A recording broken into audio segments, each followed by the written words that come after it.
próprio exemplo, exercitando um pouquinho esses impactos estratégicos, se a gente entende que os carros, eles se tornaram aí não só um gadget, que muda bastante, né? O que esse carro representa para essa geração em relação às outras gerações.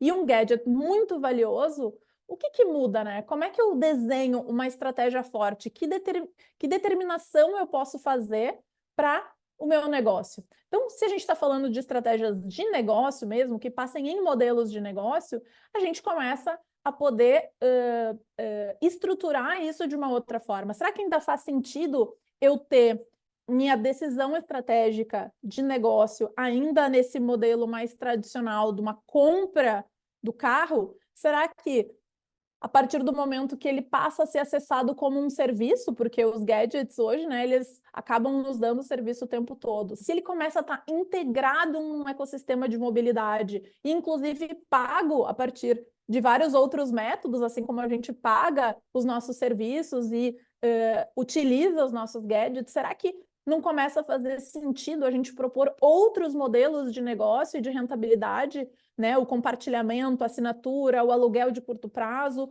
e que outros modelos poderiam surgir e que passam a ser a nossa estratégia, a nossa forma de se diferenciar dos demais concorrentes e atuar e gerar valor e, portanto, resultados favoráveis.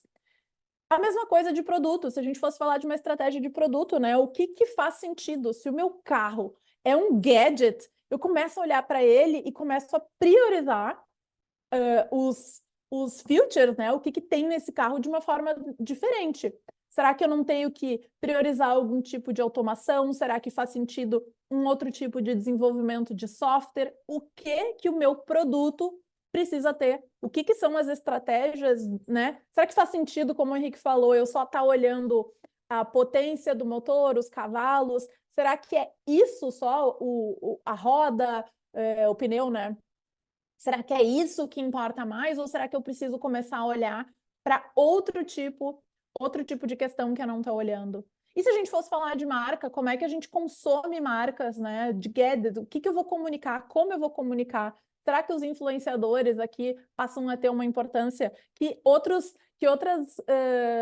nomenclatura eu preciso usar, que é muito mais importante, talvez, do que comunicar, né? Aquelas famosas comunicações de carro, elas são comunicações que sempre mostram lá o carro na estrada, o rendimento. Será que são essas as coisas que elas precisam ser mostradas? Que estratégia de branding faz sentido no momento que é este público que está me consumindo, que o carro significa isso para esse público e eu quero gerar valor para a minha cadeia, para o meu ecossistema.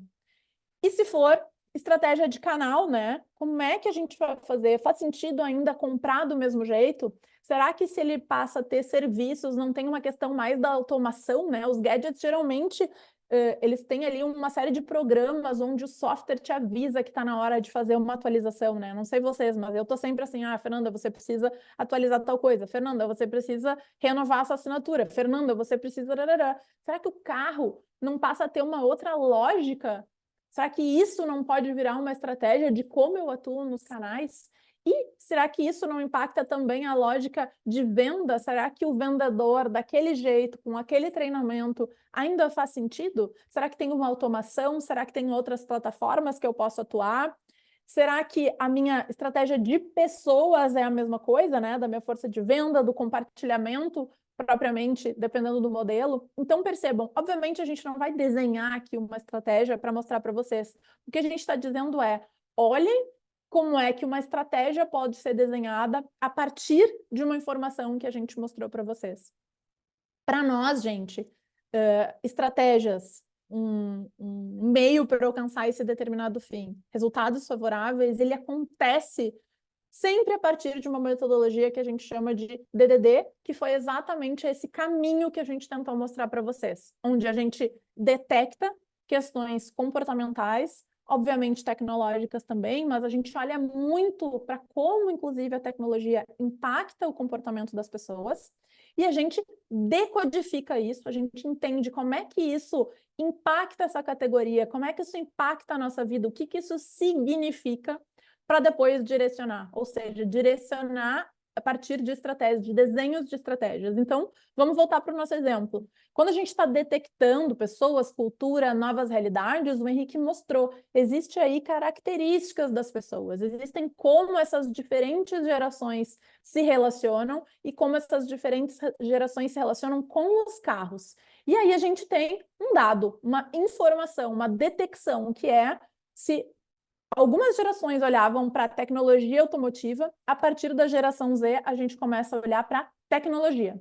Só que isso, por si só, não faz com que a gente desenhe uma estratégia. Falta um pedaço no meio. Isso não é a estratégia. E talvez isso, dando a minha opinião agora, gente, seja a coisa mais rica que a Box tem. Outras pessoas e outras empresas de pesquisa também fazem essa detecção. A gente está cheio de informação, né? A gente consegue navegar nisso de uma forma muito acessível, de alguma forma.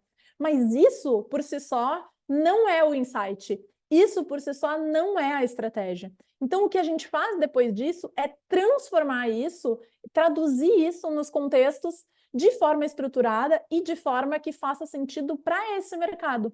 Então, quando a gente olha que essas informações, elas significam que a geração ela olha para o ecossistema cada vez mais, né, buscando essas smart cities, smart tudo, onde eu consiga estar totalmente conectada e as coisas estejam dentro desse ecossistema, como é que o meu carro faz parte desse ecossistema de mobilidade, desse ecossistema de gadgets?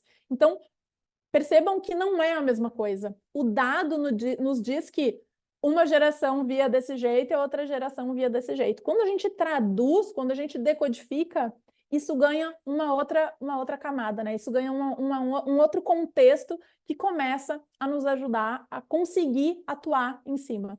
E aí, isso também ainda não é estratégia. A estratégia, obviamente, que a gente não consegue mapear aqui, são essas possibilidades. Bom, então, se a gente estiver falando de um projeto ou de uma necessidade de negócio, que modelo de negócio vai fazer sentido? Se a gente estiver falando de uma estratégia de marca, que estratégia de marca vai fazer sentido? De produto e assim por diante.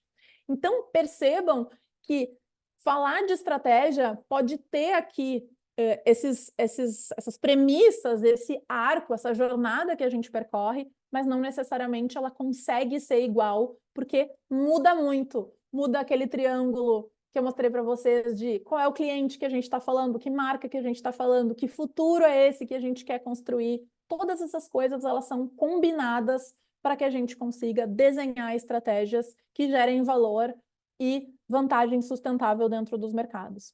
E tem duas coisas que estruturam a forma com que a gente trabalha com estratégia. Um é rigor metodológico, para que a gente consiga detectar esses movimentos culturais, tecnológicos da sociedade e decodificar isso. A gente tem uma série de questões que a gente trabalha. E também imaginação e criatividade, porque isso não é, fazer uma estratégia não é uma atividade mecânica, não é uma atividade lógica.